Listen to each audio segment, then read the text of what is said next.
আমি চিন্তা করলে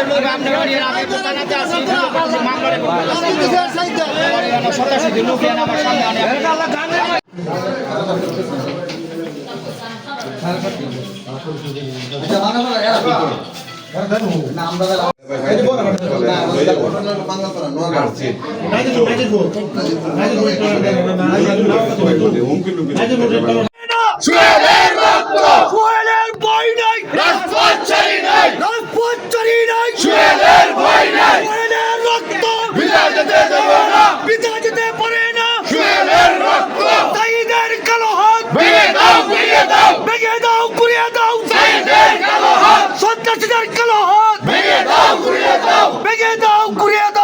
সন্ত্রাসী অষ্টগ্রাম উপজেলা বিএনপির সন্ত্রাসী বিএনপির সভাপতি সৈয়দ সাইদ আহমেদের নেতৃত্বে এবং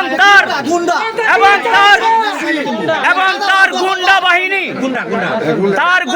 বাহিনী বাঙ্গালপাড়ার কামাল এবং রাশিদ পূর্ব অষ্টগ্রামের একসার শহীদ এবং বাঙ্গালপাড়ার এক গুরুসুর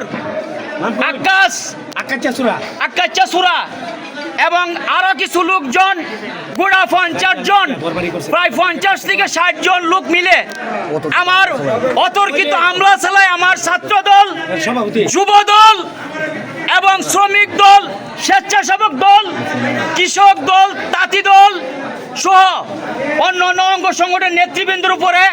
আপনারা জানেন আমার অষ্টগ্রাম উপজেলা বিএনপির বারবার কারা নির্যাতিত নেতা এবং অষ্টগ্রাম উপজেলা বিএনপির ইউনিয়ন বিএনপির সভাপতি কারা নির্যাতিত নেতা হুমায়ুন কবির দানা মিয়ার ছেলে এবং তারে আরেক ভাই কারা নির্যাতিত নেতা রাজীব হোসেন, তাদেরই ভাই। এই ফ্যামিলি বিএনপির জন্য বিএনপির দুর্দিনে এমন কিছু নাই করে নাই, দীর্ঘ 17 বছর তারা পারে নাই।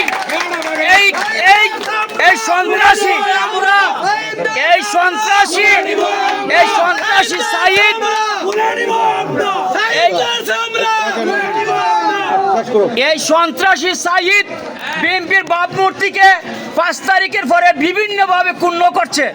আপনারা জানেন তার বিরুদ্ধে এমন কোন অপকর্ম নেই, জমি দখল থেকে শুরু করে চাঁদাবাজি, জলমহল দখল, এমন কোন অপকর্ম নেই। চাঁদাবাজি সব কিছুর সাথে সে জড়িত। বিভিন্ন মিডিয়াতে বিভিন্ন সময় তার বিরুদ্ধে বিভিন্ন অপপ্রচার, তার অপপ্রচার নয়, তার বিরুদ্ধে সত্য ঘটনা বিভিন্ন পত্রিকার বাইরে আমার উল্লেখ তার বিরুদ্ধে লিখেছেন।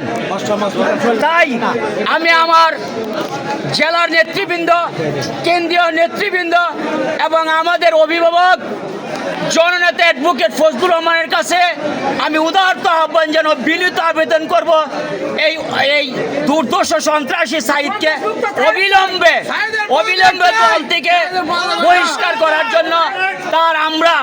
তাই আমরা আজকে অষ্টগ্রাম আমরা এই সাধারণ জনগণ এবং বিএনপি নেতৃবৃন্দ সকলে অনুরোধ করব, তারে আমরা অষ্টগ্রাম উপজেলার অবাঞ্ছিত ঘোষণা করলাম এবং আমি আমার নেতৃবৃন্দের কাছে বিনীত অনুরোধ করব, আপনারা ধৈর্য ধারণ করুন, আপনারা ধৈর্য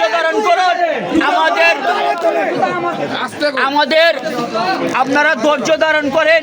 আমাদের ঊর্ধ্বতন নেতৃবৃন্দ আছেন, জেলার নেতৃবৃন্দ, কেন্দ্রের নেতৃবৃন্দ, ওনাদের কাছে আমরা এটা সুবিচার চাই। অবিলম্বে বিএনপির ভাবমূর্তিকে রক্ষা করার জন্য এই দুর্দর্শ সন্ত্রাসী সাদাবাজ সাইদকে দল থেকে অবিলম্বে বহিষ্কার করার জন্য।